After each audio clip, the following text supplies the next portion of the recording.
From the Presidential Palace, Manila, Dateline Malacañang.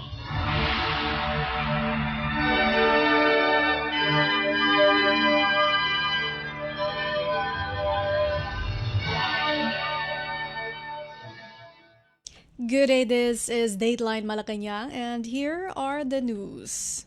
Philippine President Ferdinand R. Marcos Jr. announced the allocation of about 9.6 billion pesos for the construction of 4,000 classrooms nationwide to address the shortage of learning spaces. President Marcos made the announcement during the signing of a Memorandum of Agreement or MOA between the Department of Education or DepEd and local government units or LGUs to formalize a partnership to accelerate classroom construction and address the backlog. During the signing ceremony at the Malacañang Palace in Manila, the President said funding would be earmarked for the first phase of the nationwide classroom construction program, which will be implemented under the MOA. President Marcos noted that provincial governments would receive 4.1 billion pesos for the construction of an estimated 1,200 classrooms, while the DepEd would procure about 2,800 prefabricated classrooms valued at more than 5 billion pesos. He vowed to spend the remainder of his term prioritizing the education sector by addressing the classroom shortage of 145,000 units as of December 2025. President Marcos said a partnership between the DepEd and the LGUs is among the government's initiatives to fast-track the construction of new school buildings aimed at giving both teachers and learners a safer and more conducive environment. He said the DepEd is also working on public-private partnership schemes to help build additional classrooms. During the event, the President received the signed agreement marking a coordinated national and local effort to strengthen public education infrastructure. Under the agreement, LGUs will carry out the construction, rehabilitation, and improvement of classrooms within their jurisdictions, including procurement and on-site implementation in accordance with national standards. The DepEd will identify priority schools, issue standard classroom designs and technical specifications, and oversee the process through plan review, validation of completed works, and compliance checks on safety, accessibility, and quality standards. Both DepEd and LGUs will share responsibilities for funding, monitoring, and long-term maintenance supported by regular financial and physical accomplishment reports, key performance indicators, and public disclosure measures to ensure transparency, accountability, and timely project completion. Dateline Malacañang. Malacañang on Wednesday assured the public that the administration monitoring will remain stringent over classroom construction under the new Department of Education or DepEd, local government units, LGU partnership. Palace Press Officer Claire Castro said Philippine President Ferdinand R. Marcos Jr. reminded local officials that while they have authority and budgetary control to implement the projects in their areas, this does not mean they will operate without oversight. Castro noted that the President will continue to supervise compliance with technical standards and national guidelines. Dateline Malacañang. The reminder came after President Marcos witnessed the Memorandum of Agreement or MOA signing between DepEd and LGUs to fast-track classroom construction nationwide. The initiative is part of the government's response to the country's persistent classroom shortage, which reached 145,000 units as of December 2025. Under the MOA, the DepEd provides funding, classroom designs, and technical standards, while LGUs will handle procurement and construction. The government has allocated 9.6 billion pesos for the first tranche of the program, which targets the construction of around 4,000 classrooms nationwide. Dateline Malacañang. Let's have a quick break. We'll be back with the news for Dateline Malacañang after the break. This is a public service announcement. Isang paalala mula sa National Telecommunications Commission, National Capital Region o NTC-NCR. ang kanilang Oplan Contra Text Scams. Binabalaan ng publiko na sakaling kayo ay makatanggap ng kakaibang text messages sa mga di kilalang numero o di kaya ay mga text messages na may kahina-hinalang mga link. Huwag pansinin, huwag pindutin, huwag i-click ang link. Ipagbigay alam agad sa NTC website ntc.gov.ph o kaya'y sumulat sa kanilang email na contratextcam@gmail.com. Sa mga panahong ito, huwag padaya, maging wais na madla. Makibahagi sa Oplan Contra Text Scam. This is a public service announcement from PBS, Presidential Broadcast Service, and Radyo Pilipinas. We're back with Dateline Malacañang. Moving on. Education Secretary Sani Angara said quality education and learner safety remain a priority under the administration of Philippine President Ferdinand R. Marcos Jr. Angara said this was shown by Marcos's decision to prioritize key education and child welfare and protection measures, including bills on classroom construction, anti-online sexual abuse of children, and expanded education assistance. These were among the measures included in the administration's 21 priority bills following the 3rd Legislative Executive Development Advisory Council or LEDAC full meeting of the 20th Congress held at the Malacañang Palace. In a statement, Angara said the administration's legislative priorities reflect a comprehensive approach to improving access to education while strengthening learners' protection.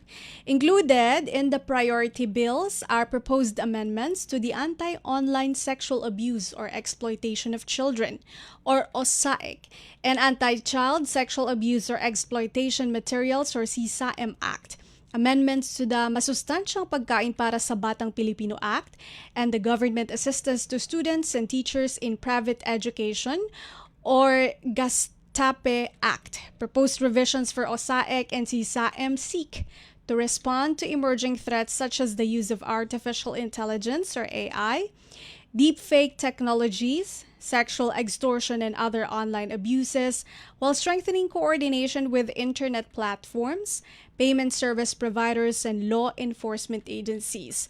Angara said the proposed legislative changes aligned with DepEd's ongoing initiatives aimed at preventing and responding to abuse, violence, and exploitation of learners, including the institutionalization of learner rights and protection desks in schools, the operation of the Learner's Tail-Safe Contact Center helpline for reporting abuse, and the rollout of capacity-building programs that have trained hundreds of learner rights and protection specialists nationwide.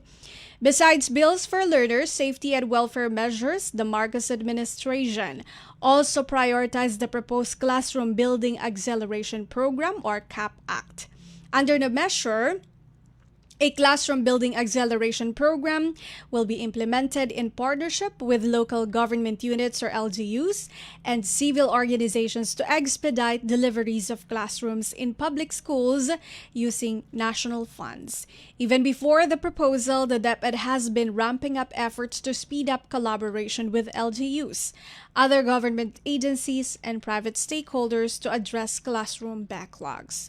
On Wednesday, the DepEd partnered with local government units or LGUs to expedite classroom construction in the Philippines.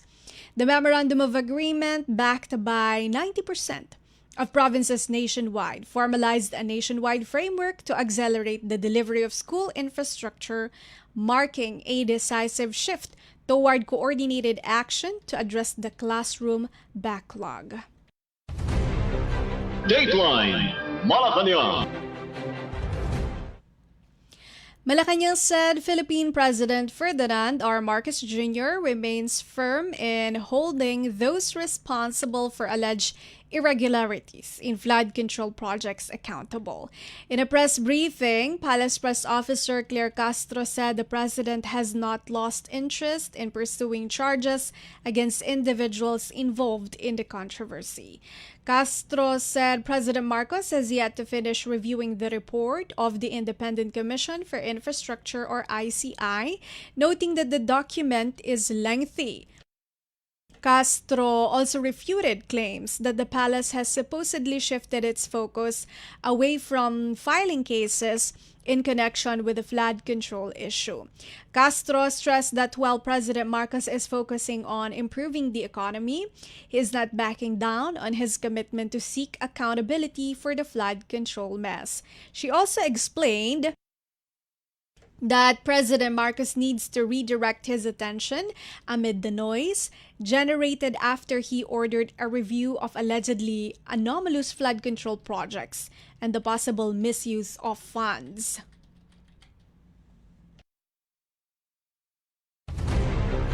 Dateline Malacañang.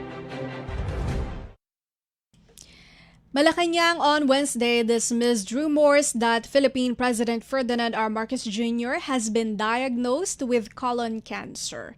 In a press briefing, Palace Press Officer Claire Castro slammed the claim about President Marcos's health, describing it as a blatant lie and a mere destruction. Castro's statement came after former presidential spokesperson Harry Roque posted a photo of President Marcos insinuating that the president appeared to have a colostomy bag during a recent public engagement. Castro denied the claim, calling Roque a fake news peddler. She urged the public not to believe such claims. President Marcos earlier took a brief rest from public engagements and opted to hold private meetings after being diagnosed with diverticulitis, an inflammation of small pouches in the colon. He has since resumed his normal schedule attending public events. Dateline Malacañang. Philippine President Ferdinand R. Marcos Jr. has announced special non-working days in 5 local government units or LGUs, allowing communities to celebrate significant milestones with a day off. On Tuesday night, the President signed the proclamations covering the observances via Executive Secretary Ralph Recto, according to 2 separate advisories released by the Office of the Executive Secretary. Proclamation number 1163 designated February 11, 2026 as special non-working day in the city of Talisay, Negros Occidental, in honor of its 28th charter anniversary, and Proclamation number 1161 in honor of the municipality of Ibaan, Batangas on its founding anniversary. Meanwhile, Proclamation number 1159 announced February 24, 2026 as special non-working day in Zamboanga, Sibugay in honor of its 25th founding anniversary, and Proclamation number 1160 designated February 27, 2026 as the Kalilangan Festival in General Santos City. Proclamation number 1162, issued by the President, also designated March 20, 2026 as a special non-working day in the city of San Fernando, La Union, in honor of its foundation anniversary. Under current legislation, the President may designate special non-working days in certain localities at the request of LGUs to let inhabitants to fully participate in noteworthy local festivals. Time to... Dateline Malacañang. In other national news, the Philippine National Police or PNP said Wednesday local terrorist networks have been largely dismantled and the country's peace and order situation remains stable despite its ranking in the 2025 Global Terrorism Index or GTI. The Philippines placed 20th out of 163 countries in the latest GTI, scoring 5.17 on a 10-point scale, where 10 indicates the highest impact of terrorism. PNP Chief General Jose Melencio Nartates Jr. pointed out that groups such as the Abu Sayyaf and remnants of the Maute Group are now fragmented due to sustained operations and community-based interventions. Nartates also said the PNP, in coordination with the Armed Forces of the Philippines and other agencies, remains ready to thwart threats in line with Philippine President Ferdinand R. Marcos Jr.'s directive to maintain a secure environment for development. Dateline Malacañang. Malacañang stressed that the Philippines will not be manipulated by China despite reprisal attacks against local officials and criticism of Senate actions. The government will maintain a firm and diplomatic approach in dealing with the West Philippine Sea or WPS dispute. The remark occurred after Beijing restricted 16 Kalayaan Island Group or KIG officials from entering mainland China, Hong Kong, and Macau, reportedly in reaction to the local government unit's persona non grata or unwelcome declaration against Chinese Ambassador Jing Quan. Earlier, the Chinese embassy denounced Senate Resolution 256, which called for diplomatic actions to protect Philippine sovereignty and dignity in relations with China. Palace Press Officer Claire Castro said the administration remains steadfast in the Philippine stance on the disputed waters, but will not match China's aggressive thrust. She said that the Marcos administration values free expression and will allow Philippine institutions, including the Senate, to function independently.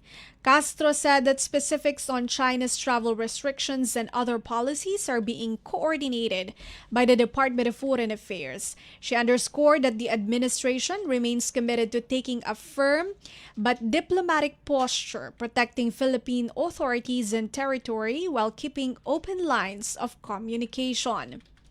In recent years, Manila and Beijing have engaged in maritime conflicts with the Philippines, citing Chinese aggressive maneuvers, water cannon incidents, and obstruction of supply missions in the country's exclusive economic zone or the EEZ. Beijing continues to claim sovereignty over much of the South China Sea, including areas within the Philippines' exclusive economic zone. Manila's argument is based on the 1982 United Nations Convention on the Law of the Sea or UNCLOS and a 2016 arbitral tribunal verdict that rejected Beijing's broad claims. Dateline Malacañang. Security ties between the Philippines and Japan got a further boost following the Japanese government's ceremonial turnover of 5 coastal surveillance radar systems to the country's defense establishment Wednesday. The equipment was provided to the Philippines under Japan's Official Security Assistance or OSA framework. It was finalized during the November 2023 visit of then Japanese Prime Minister Kishida Fumio to Manila, where Japan and the Philippines exchanged notes for 600 million Japan yen, which is around 228 million Philippine peso in OSA, for the provision of coastal radar systems to the Philippine Navy or PN. The project includes radar unit surveillance and monitoring equipment and other support components designed to strengthen coastal monitoring and maritime security operations. During the turnover ceremony at Camp Aguinaldo, Quezon City, DND Secretary Gilberto Teodoro Jr. thanked Tokyo for its concrete contributions in widening and deepening our bilateral and multilateral ties with the Philippines, with the end view of a free and open Indo-Pacific region and maintaining regional peace and stability. He also expressed confidence that the Philippines' relationship with Japan will continue to grow stronger in the coming years due to the mutual trust and sincerity enjoyed by the two nations. Teodoro said, Filipinos strongly welcome any partnership with Japan. Earlier, the Japanese ambassador called the turnover of the 5 coastal surveillance radars a meaningful milestone in line with the deepening relationship between the Philippines and Japan. He added the OSA framework reflects Japan's resolute commitment to working closely with like-minded partners to maintain peace and security across the Indo-Pacific. Likewise, the Japanese envoy said Tokyo places the utmost value on its collaboration with Manila, a strategic partner that shares the vision for realizing a free and open Indo-Pacific. Once made operational by the Philippine Navy, these coastal radar systems are expected to significantly enhance the country's maritime domain awareness by improving the ability to monitor activities in the surrounding waters. And said such capabilities are indispensable for safeguarding maritime security, protecting lawful activities at sea, and responding effectively to potential risks. Since the launch of the OSA in 2023, Ando said the Philippines has been the only country to receive OSA for 3 consecutive years, underscoring the high level of trust and strategic significance Japan places on its partnership with the country. Dateline Malacañang. The series of air drills conducted by Filipino and American military aircraft over the Luzon airspace last week is not a reaction to the ongoing tensions between China and Taiwan. Philippine Air Force or PAF spokesperson Colonel Maria Cristina Basco made a statement when asked by reporters if these exercises have something to do with the ongoing row between the two nations. She also said that the February 2 to 6 air exercises between the PAF and U.S. Pacific Air Forces, or the PACAF, were pre-approved and under the MDB-SEB Mutual Defense Board and Security Engagement Board of the two countries. She also added that escorting foreign planes entering Philippine airspace is part of protocol when asked about the role of the 2 FA-50PHs seen with a pair of US B-52 bombers during the drills. Last February 7, the PAF announced that Filipino and American planes conducted a series of exercises from February 2 to 6 in various locations in Luzon as part of ongoing efforts to boost interoperability between two services.